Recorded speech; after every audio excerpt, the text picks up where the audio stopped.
स्वागत है आपका थाईलैंड के इस व्लॉग। लैंडिंग के बाद हुआ वेलकम और फिर हुआ पटाया के लिए सफ़र स्टार्ट। बारिश का पूरा साथ, रोड ट्रिप स्टाइल और एयरपोर्ट्स में मौसम के अनुसार बॉलीवुड गाने, ये सब करते कराते हम पहुंच गए अपने होटल अवनी।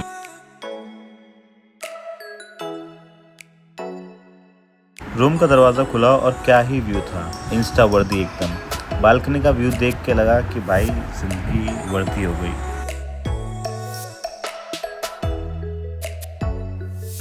रूम देख लिया तो सोचा थोड़ा नीचे घूम के आते हैं, पर ऊपर वाले ने तो शावर ऑन कर दिया। बारिश में भीगते भागते मैं तो शाहरुख खान बन गया और लोकल मुझे सनी देओल समझने लगी।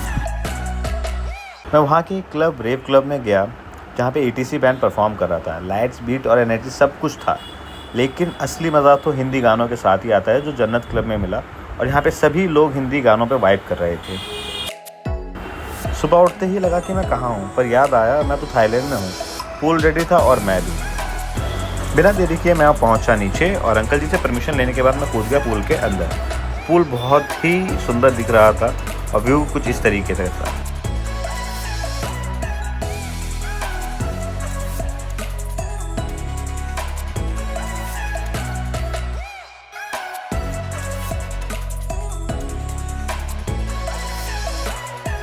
ट्रांजिशन हुई बहुत स्मूथ और पूरे पटाया का व्यू देखने के बाद अपने कॉरिडोर से हम लोगों ने ली अपनी टुक टुक राइड, जिसमें वाइब्रेशन इतनी थी कि पूरा ब्रेकफास्ट डाइजेस्ट हो गया।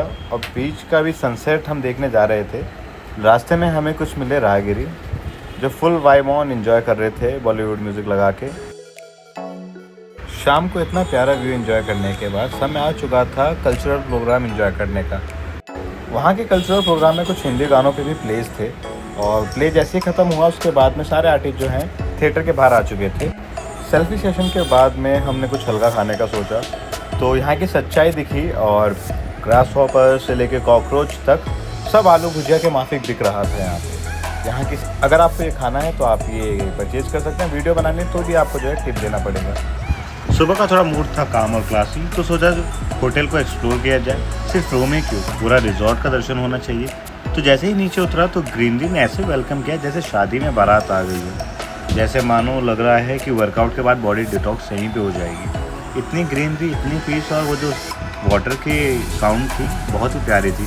कोई भी यहाँ पे 3 से 4 घंटा आराम से स्पेंड कर सकता है। इसके बाद था तैयार होके बुफ़े में जाने का। अब बुफ़े में मानो इतने ऑप्शंस थे कि सोचना मुश्किल था कि क्या पिक किया जाए। नज़रें सिर्फ वेज खाने को ढूंढती हैं, मैंने भी वैसे ही किया, बट जो मिला वो खा के हम निकल चुके थे आगे के सफ़र की ओर। वहाँ के एक हिडन जेम के बारे में हम लोगों को पता चला जो था boho cafe. Boho cafe by the beach, ये नाम था उस जगह का। और बुफ़े के बाद बीच साइड बोहो कैफ़े, जहाँ इंटीरियर इतने एस्थेटिक थे कि लग रहा था हर्ष बेनीवाल यहाँ से डील बनाता हो। टेबल्स बैम्बू के, चेयर रस्सी का और मेन्यू फ्रेंच में। पूरा यहाँ का जो कॉम्बो था बहुत ही प्यारा था। ऐसा लग रहा था कि ओशन मीट कैफ़ेन हो गया। वापस होटल जाके मेन चीज़ रिकॉर्ड करना तो मैं भूल ही गया, तो इसका रिव्यू करना ही बहुत ज़रूरी था। बहुत ही neat and clean, everything was top notch. Shower gel, moisturiser and all, everything was fine. Then again time to have some Indian food, जो बहुत नेसेसरी हो जाता है जब आप 3 से 4 दिन के लिए बाहर हो। तो आपका शरीर ढूंढने लगता है कि आपको कब वेज खाना मिले। वो खाने के बाद कुछ सी फूड खाए मेरे फ्रेंड्स ने, वहाँ के लॉबस्टर्स एंड ऑल। आप देख सकते हैं किस तरीके के सी फूड थे। And then hot pot. भोजन टाइट करके हम लोग गए सेंचुरी ऑफ ट्रुथ, एक मंदिर, एक शांति का प्रतीक और एक जीवंत कहानी। पूरा मंदिर लकड़ी से बना है, बिना किसी कील के। इसकी बनावट और इसकी खूबसूरती एकदम अद्भुत थी। कभी कभी इमारतें सिर्फ पत्थर या लकड़ी से नहीं बनती, बल्कि भावनाओं, आस्था और इंसानियत से भी बनती है। हर नक्काशी, हर आकृति और हर एक मूर्ति का प्रश्न है, हम कौन हैं और हम क्यों हैं।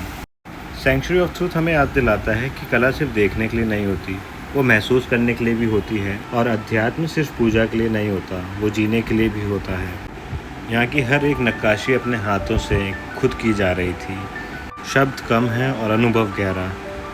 सेंचुरी ऑफ ट्रूथ एक ऐसी जगह है जहाँ वक्त रुक जाता है और आत्मा बोलने लगती है।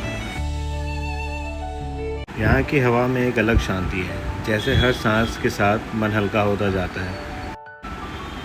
ना शोर है ना भगदौड़, सिर्फ सन्नाटा जो चीखता नहीं सिखाता है।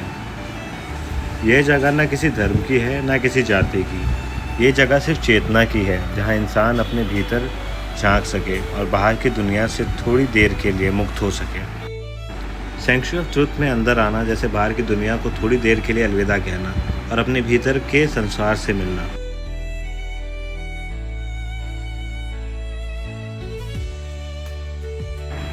जैसे ही मैं मंदिर के भीतर आया, एक गूंज सुनाई दी, न बाहर की न भीतर की, बस एक मौन जो हर चीज़ को समेटे हुए था।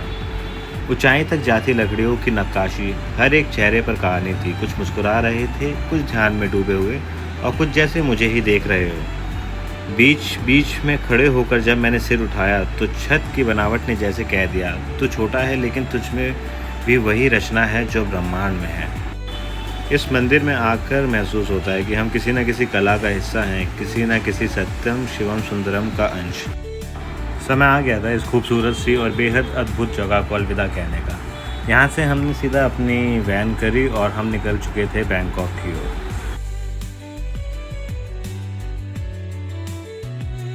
जितना ही खूबसूरत होटल उतना ही खूबसूरत एक्सपीरियंस मुझे प्राप्त हुआ। यहाँ के थाई फूड, क्या क्या मैंने देखा, शॉपिंग, क्रूज़ पे life, then golden Buddha temple and then यहाँ के नाइट लाइफ जिसमें मेरा पुलिस के साथ एनकाउंटर। आइए देखते हैं पार्ट 2 में।